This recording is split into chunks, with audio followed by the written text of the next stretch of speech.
இனிமையான நண்பர்களே, அன்புள்ளம் கொண்ட சொந்தங்களே, அனைவருக்கும் வணக்கம். பாட்டாளி மக்கள் கட்சி வன்னியர்கள் இடஒதுக்கீட்டுக்காக தமிழகம் முழுவதும் ஆர்ப்பாட்டம் நடத்தியதற்கு பிறகு அந்த ஆர்ப்பாட்டத்தில் பாட்டாளி மக்கள் கட்சியின் நிறுவனர் டாக்டர் ஐயா அவர்களும் பாட்டாளி மக்கள் கட்சியின் தலைவர் அன்புமணி ராமதாஸ் அவர்களும் திமுக அரசின் மீது கடுமையான கண்டனங்களை தெரிவித்ததற்கு பிறகு ஏற்கனவே வன்னியர்களுக்கு எதிராக எப்பொழுதும் கிளம்புகின்ற ஒரு கூட்டம் இப்பொழுதும் வன்னியர்களுக்கு எதிராக கிளம்பி இருக்கிறார்கள்.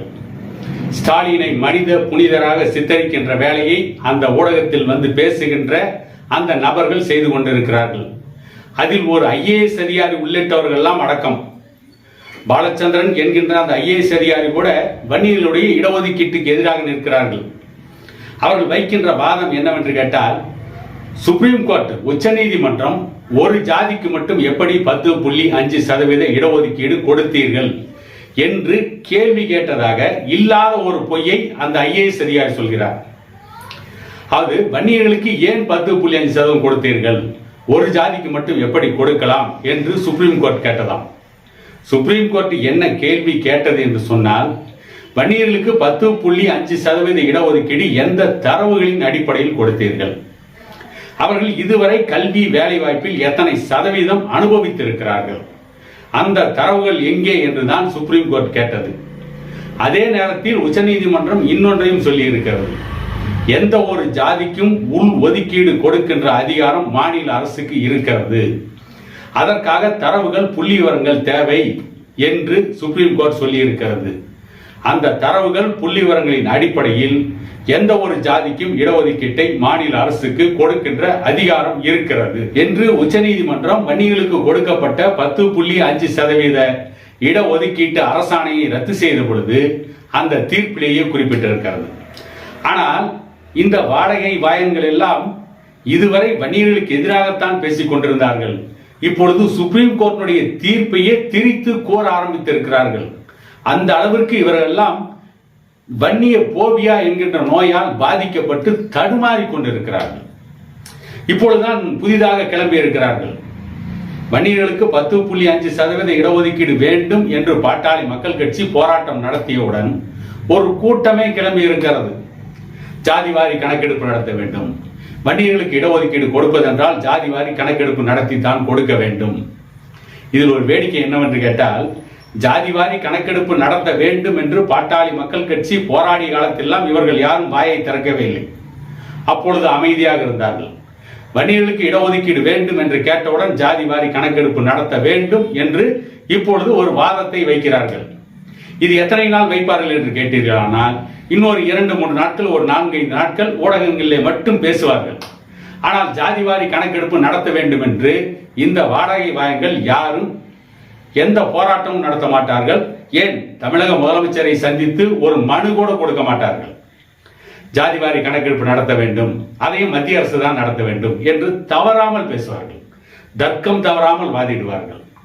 இவர்கள் எல்லாம் சமூக நீதி என்றால் என்னவென்றே தெரியாது இவர்களுக்கு. சமூக நீதி எப்படி இருக்கும், எப்படி சமூக நீதி கொடுக்க வேண்டும் என்றெல்லாம் தெரியாது. ஒரு ஜாதிக்கு மட்டும் இடஒதுக்கீடு கொடுக்கலாமா?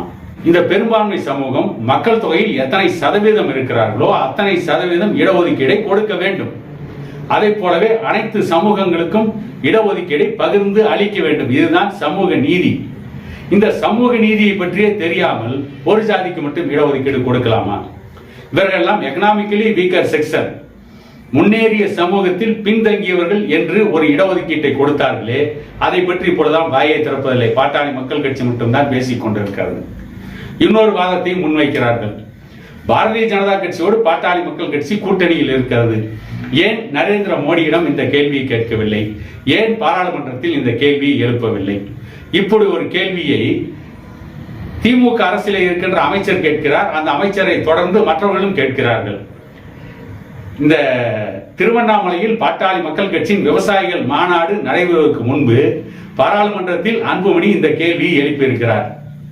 இந்தியாவெங்கும் சமூக நீதியை நிலைநாட்டுவதற்கு ஜாதிவாரி கணக்கெடுப்பை மத்திய அரசு நடத்த வேண்டும் என்று பாராளுமன்றத்திலேயே பேசியிருக்கிறார். அவர் பேசுகின்ற பொழுது தமிழ்நாட்டிலே ஜாதிவாரி கணக்கெடுப்பு நடத்த வேண்டும் என்று பேசிய திமுகவுடைய உறுப்பினர்கள், மற்ற கட்சிகளினுடைய உறுப்பினர்கள், விடுதலை சிறுத்தைகள் கட்சியின் உறுப்பினர்கள் யாரும் வாயை திறக்கவில்லை, அவருக்கு ஆதரவாக குரல் கொடுக்கவில்லை. அங்கே அமைதியாக இருந்துவிட்டு தமிழ்நாட்டிலே வந்து கூப்பாடு போடுகிறார்கள். வன்னியருடைய இடஒதுக்கீட்டுக்கு எதிராக பேச வருகின்றவர்கள் எல்லாம் இன்னொரு செய்தியை வைக்கிறார்கள். வன்னியர்களுக்கு 10.5% இடஒதுக்கீடு கொடுத்ததால் தான் எடப்பாடி பழனிசாமி மீண்டும் தேர்தலில் வெற்றி பெற முடியவில்லை, அதனால் தான் அதிமுக தோற்றது என்று தவறாமல் இப்படி ஒரு பொய்யை சொல்லிக் கொண்டே இருக்கிறார்கள். அதிலும் இன்னொரு முக்கியமான செய்தி என்னவென்று கேட்டால், வன்னியர்களுக்கான அந்த 10.5% இடஒதுக்கீடு இப்பொழுது அமுலிலேயே இல்லை, அது நடைமுறையில் இல்லை. நடைமுறையில் இல்லாத ஒரு இடஒதுக்கீட்டை சொல்லி வன்னியர்களுக்கு எதிராக மற்றவர்களை திசை திருப்பிக் கொண்டிருக்கிறார்கள். நான் என்ன கேட்கிறேன், 2021ஆம் ஆண்டு நடந்த சட்டமன்ற தேர்தலில் வன்னியர்களுக்கு 10.5% இடஒதுக்கீட்டை கொடுத்ததால் எடப்பாடி பழனிசாமி தலைமையிலான அதிமுக தோற்றது. ஒரு வாதத்திற்காக கூட வைத்துக் கொள்வோம். அப்படி என்றால் 1996ஆம் ஆண்டு நடைபெற்ற சட்டமன்ற தேர்தலில் ஜெயலலிதா உள்ளிட்ட அதிமுக எப்படி படுதோல்வியை சந்தித்தது?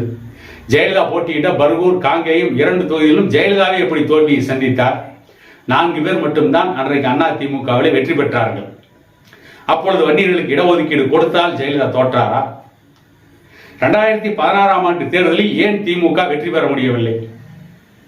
வன்னியர்களுக்கு இடஒதுக்கீடு கொடுத்தால் திமுக வெற்றி பெற முடியவில்லையா?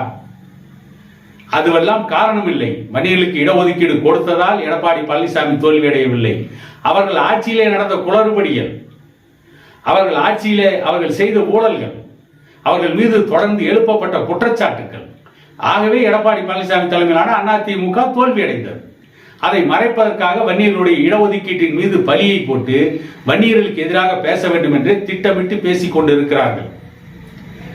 இதே ஸ்டாலின் அவர்கள் விக்கிரவாண்டி தொகுதி இடைத்தேர்தலில் போய் வன்னியர்களுக்கு நாங்கள் ஆட்சிக்கு வந்தால் உள்ஒதுக்கீடு கொடுப்போம் என்று பேசினார்.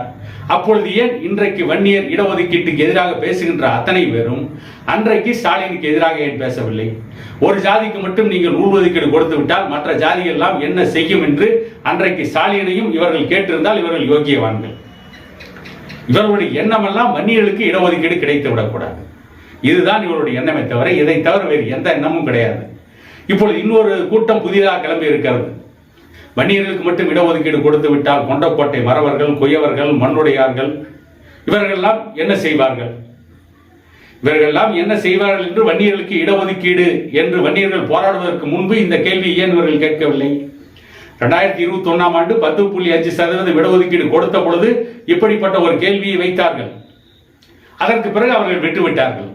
அந்த சமூகத்தை பற்றி ஊடகத்தில் யாரும் பேசவில்லை. கொண்டக்கோட்டை மறவர்கள், மண்ணுடையார்கள், குயவர்கள் இவர்களுக்கெல்லாம் இடஒதுக்கீடு இல்லை என்று அதற்கு பிறகு யாரும் பேசவே இல்லை. இப்பொழுது மீண்டும் வன்னியர்கள் 10.5% இடஒதுக்கீட்டுக்காக போராட்டம் என்று அறிவித்து போராட வந்துவிட்டதற்கு பிறகு இப்பொழுது மீண்டும் மண்ணுடையார்கள், குயவர்கள் இவர்களை பற்றி பேசுகிறார்கள். இந்த ஊடகத்தில் பேசுகின்றவர்கள் தான் மண்ணுடையார்கள், குயவர்கள் இவர்களை காப்பாற்ற வேண்டும், இவர்களுக்கு சமூக நீதி கிடைக்க வேண்டும் என்பதற்காக பேசவில்லை. வன்னியர்களுக்கு இடஒதுக்கீடு கிடைக்கக்கூடாது. அதே நேரத்தில் வன்னியர்களுடைய இடஒதுக்கீடையும் இப்பொழுது கொள்ளையடித்து சாப்பிட்டுக் கொண்டிருக்கின்ற அந்த முன்னேறிய சமூகத்தை சார்ந்தவர்கள் மட்டுமே தொடர்ந்து அந்த இடஒதுக்கீட்டை அபகரிக்க வேண்டும், இதற்காக மட்டுமே பேசிக் கொண்டிருக்கிறார்கள். வன்னியர்களுக்கு இடஒதுக்கீடு கொடுத்தால் எடப்பாடி பழனிசாமி தோற்கவில்லை. வன்னியர்களுக்கு இடஒதுக்கீடு கொடுத்தால்தான் இன்றைக்கும் எடப்பாடி பழனிசாமி அரசியலில் நிலைத்திருக்கிறார். இல்லையே 2021ஆம் ஆண்டிலேயே எடப்பாடி பழனிசாமியின் அரசியல் வாழ்ந்து அசமணமாகி இருக்கும். இவர்களெல்லாம் வன்னியர்கள் இடஒதுக்கீடு வன்னியர்களுக்கு கொடுக்க கூடாது என்பதற்காகவே தொடர்ந்து திட்டமிட்டு பிரச்சாரத்தை செய்து கொண்டிருக்கிறார்கள். இவர்கள் வெகு விரைவில் மக்கள் மத்தியிலே அம்பலப்பட்டு நிற்பார்கள்.